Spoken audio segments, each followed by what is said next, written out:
Hey, what's up? Welcome to Fumble Fever. I'm Micah. That's Dylan. We had the newest rankings come out on Sunday for the AP poll, and once again, even after a win, Clemson dropped this time to number 4.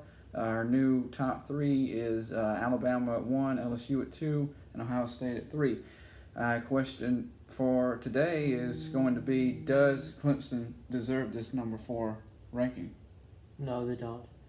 I can see how they can see Alabama and LSU, but not Oklahoma, or Ohio State. Because I'm just gonna go out on a limb and say that LSU is gonna win the championship overall, and they're gonna beat Alabama, and they can make it all the way, and win the national championship. But in other words, back on the topic, Clemson, they're definitely better than Ohio State, I think. So they deserve the third rank. Okay. And I think they're better than Alabama too. Okay. Do you think they're better than Alabama? Do you think the way that they've been playing is better than Alabama, or do you think overall their potential is better than Alabama? Yeah. Okay. I agree with that. Both of those statements about Alabama and Ohio State. I also am. I thought I was mad enough last week against what happened with Georgia, and then it got even more suspect for me after I saw the performance against Kentucky. But that's a whole other topic for another day. I'm even more beyond mad at this point with the way that they've been doing Clemson over the past few weeks. Not only is it frustrating to see a team that if they keep winning and you just keep dropping them, but to see a team like Ohio State jump in there over them is absolutely ridiculous. And I'll get to Ohio and my reasons for Ohio State why in a second. I agree with you with LSU. And honestly, frankly, I think LSU should be number 1 because of the body of work that I've seen them put in. It's been an unreal journey with LSU, and I'm fine with that. And I'm fine with the fact that, hey, if you're slipping up, that other unranked teams maybe move ahead of you. It's not the fact that Ohio State moved ahead of them and shouldn't have just because Clemson was ahead. That's nowhere near the point here. The point here is, number 1, LSU, as I said, should be number 1 because of the fact that they beat Texas, they handled Florida, they have had an incredible gauntlet of games ahead of them. And the only thing that worries me is their defense. But I think their offense is good enough to win them the national championship. And even that is 4-star type caliber defense at the least. So LSU's looked phenomenal. I'm not 100% sure about Alabama, but at the end of the day, I can understand. Especially without Tua. Yeah, without Tua. If they don't have Tua, there's no way. Yeah, we saw probably 2 losses. Yeah, I haven't seen. Especially, you saw the game last week against Tennessee. Yeah, they struggled. They didn't look very good. Yep. They did not look very good at all in that game, and really, Alabama hasn't played much competition either. So that one's somewhat iffy. Ohio State, though, is what really gets me. That's what really just broke my nerve, so to speak, when I saw that come out. Because when you're looking at the Buckeyes' schedule, how do you see them and see what they did last week and say they beat Northwestern, a team that's 1-5, sitting at 7th place? That's last place in the Big Ten West, not the Big Ten East, the same side of the conference where you have Ohio State, Penn State, and Michigan State, but the Big Ten West where it's just Wisconsin and maybe Minnesota. And they're in dead last over there. And Minnesota's been struggling against teams, so I don't know. I mean, they're undefeated. I like Minnesota, though. They're undefeated, but they've been struggling against some teams. Yeah, and we're going to see, actually. So those close games are going to catch up to them. Well, what? Just like Wisconsin. We'll get a chance to see Minnesota against Penn State, actually, in a couple weeks. So I'm actually looking forward to that one. Yeah. A quick plug there. But going back to Northwestern, I mean, this is a team that's 1-5, like I said, and it's a team that outside of one game against UNLV was the only time that they scored more than 15 points all season. And they only put up 30 when they were playing UNLV. And a quarterback transfer from Clemson, actually, at Northwestern, Hunter Johnson, has looked absolutely horrendous. Awful, yeah. That's just delicately saying it. He's looked as bad gets. Their offense is playing like a middle school type offense, and this is a team that obviously you're gonna beat 56-3. That's not impressive. Mm-hmm. That's not impressive at all. And to punish Clemson for saying that they had a bad game is somewhat ridiculous because of the fact that the team that Clemson played in Louisville was a team that's on the rise, a team that just beat a ranked team in Wake Forest a week ago, a team that took Notre Dame to the wire, a team that has more is winning ball games. It's not like they're bottom feeder of the ACC. Mm-hmm. And to top it all off, what exactly is your definition of a terrible game? I understand how bad Trevor Lawrence looked, mm-hmm. and as we talked about last week, you said they had to have a Georgia-type performance to lose this week to LSU. They had a Georgia-type performance, actually worse than a Georgia-type performance, and still won 45-10. Mm-hmm. ETN for you. Yeah, ETN pretty much carried the team. And that's another thing that Clemson has to do is start having the ball to ETN more. Mm-hmm.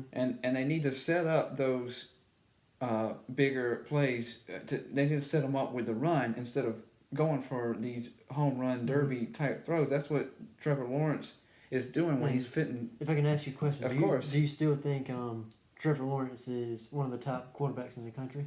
I think he is talent-wise. He's just not playing like it. Mm-hmm.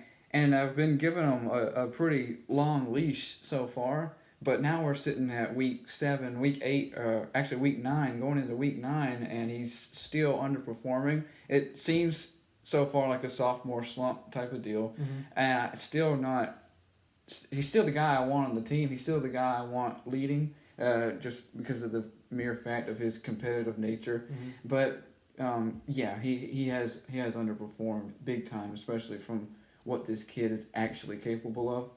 But it just seems absolutely unfathomable to me to have Clemson moved down for nothing, and to put Ohio State there when you got a team like Penn State sitting at number 6, mm-hmm. who's played lights out better than Ohio State and actually has 2 ranked teams on their schedule that they've beat 2 weeks in a row. I understand that one of those was a Michigan team that I'm not very fond of, but rank is supposed to matter mm-hmm. when you're scheduling an opponent. I'm starting to wonder though, with the way that they're ranking, how much rank really matters. Mm-hmm. Because if Clemson finishes at the end of the year and they're undefeated, I don't see any way that you can tell me that you're not putting them in the top 4. Are you going to keep dropping them? You know what I mean? Mm-hmm. No, they'll go. Yeah, I think they'll go too. They'll be number 4. Yeah, I would hope so. Mm-hmm. At least be in there, mm-hmm. because if you put, for example, last year a Notre Dame team that doesn't even have a conference game, mm-hmm. Championship to play in, and you're going to put them in the champions and in the playoff, then you would have to do that for Clemson. Mm-hmm. I think at the end of the day, like you said, I feel in my gut that LSU will beat Alabama. LSU will go to the SEC championship. Even with Tua, I think they'll beat them. Yeah, I actually do. I believe even with Tua that they could beat Alabama. Without Tua, it's a hands down no-brainer. But even with Tua, I think they have a very good shot. Mm-hmm. And so I would imagine, although I can't say for certain because of the way that they view the SEC, that if LSU was to beat Alabama, that essentially knocks Alabama out of it, because I don't see LSU losing any other games. Therefore, LSU would be in the championship. I was assuming they would probably win. And even if they did lose one game, they'd still go to the SEC championship. Yeah, they still would go to the SEC championship, and so because they have the tiebreaker. Yeah, there's no way they're losing 2 games. Yeah, I don't see that at all. They might slip up one. Yeah. But I still don't see it. Right. So I definitely end up having Alabama there. Mm-hmm.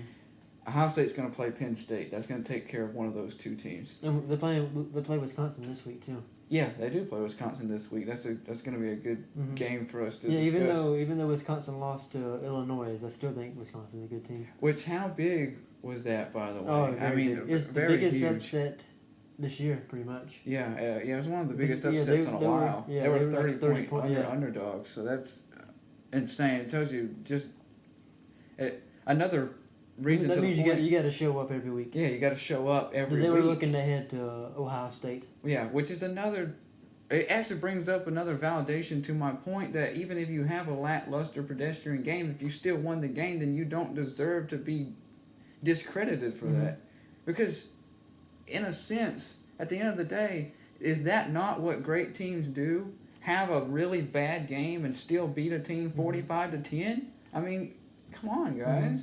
Their defense, Clemson's defense hasn't missed a beat from last year. Which is surprising because that should have been the weakest spot, and they were doing stuff against Louisville, even missing one of the top defensive linemen in the nation, Xavier Thomas, that day, and you saw Tyler Davis step up and get I don't know how many tackles for loss in that game. I think about 4 or 5 at the least. So the defense has looked lights out, led by Isaiah Simmons in the linebacker position, who's probably going to go very high. And he's a huge linebacker too. He is a he big can run dude. too.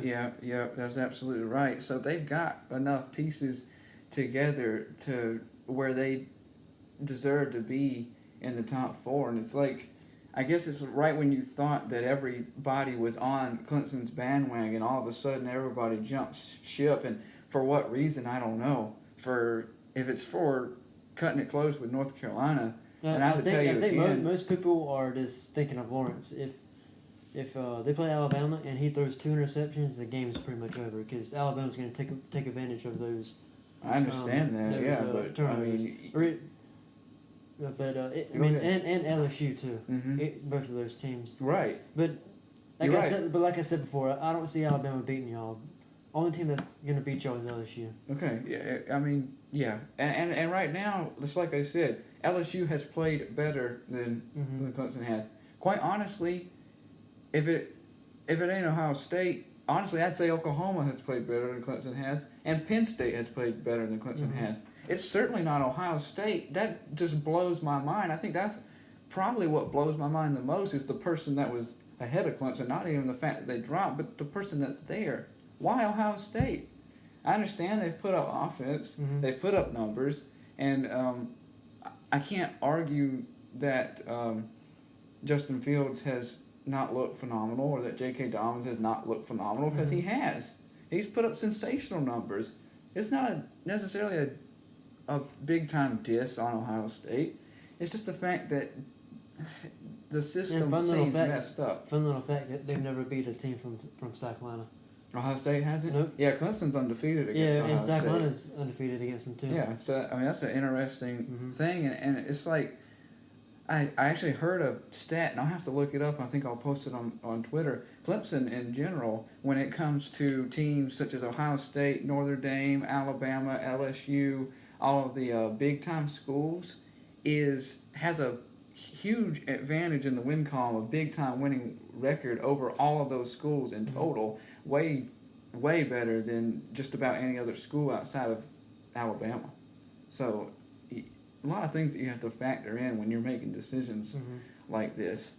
But if this keeps continuing, we were laughing about it in the car earlier that they're going to be 12-0 at the end of the season, and somehow out of the top 25, they just keep dropping and dropping and dropping. I mean, that's just how it seems to go. But I really beg and hope that if anybody, for some reason, from the playoff committee was listening today, that they'd wake up and say, we need to fix this problem, this issue, whatever it is, because you can't look at things with biases. You can't have SEC bias. You can't have maybe an anti-ACC bias or whatever bias that you might have. You can't have that making these decisions. So we beg and plead you, please think a little bit before you make these selections, because we're not that far away from where it actually starts to matter. Yeah, they just had the rankings for the playoff, didn't they? I think it's early November, but I'll have to get back to you on that. We'll have to double check that, but I think it's early November. Either way, I can tell you that for this show, that's all we've got today. We are going to do another one where we're going to do our Week 9 predictions. Hard to believe that it's already at Week 9 already. Yeah. We do thank you for your support. Continue to follow us on Twitter at Fumble Fever, and make sure you subscribe to our YouTube channel by the same name, Fumble Fever. hit the like button, hit the bell. Yep. If you will. And we'll see you guys either if you're watching in the next video, or if not, we'll see you guys next week. Either way, thank you. Thank you.